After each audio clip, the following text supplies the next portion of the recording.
Hello guys, ika 14 days na karon sa itong mga baktin. So mag follow up ta og vitamin sa ila. Ang atong gamiton gapon is iron. Atong 3 days yang gikan sa iyang pagpanganak nag inject ta og iron sa ila. Ang nindot na ni atong gigamit karon kay iron plus vitamin B12 na ni siya. So nana siya vitamin B.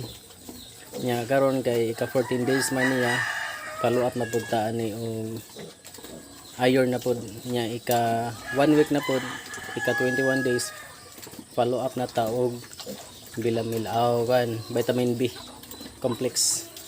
So let's go. Ang ako gigamit dai is Sirens nga 1 ml kay mga baktin pa man ni sila. So importante man nga na vitamins nga to ang mga baktin para nga sugakod sila ba.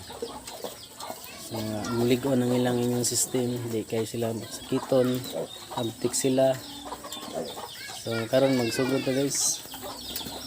I-shake lang usa nato ang vitamins para sa baktin. Usa nato i-inject sila. Importante man jud nga magkataon ta pag-inject ba, bisag baguhan pa ta, baguhan pa man jud ta, beginners pa man ta. Kay kung maghuha pa tag mga technician medyo mamahalan jud ta, madak-an ta. So kinahanglan mangunay jud ta kung naatay mga baktin nya magtan-aw butang mga tutorial sa uban kung giunsa nila pag inject kung saan pag inject. Kini siya basta kay mga vitamins intramuscular man siya. Ang atong buhaton ani dito just pinakahilawom jud nato i-inject kay mama na itudlo sa mga veterano. Mag-research sa namay daghan diha ang mga tutorial ng saon dun sa yangay natong buhaton. So karon atong sugdan.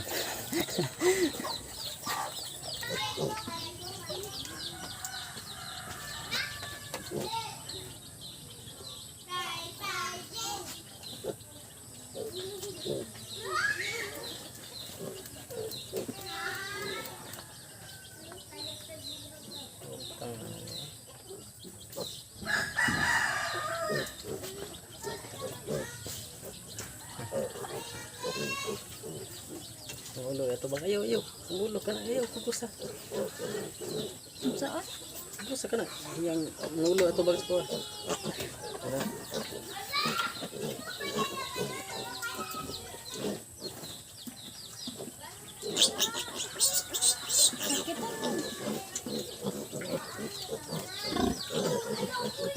balik siya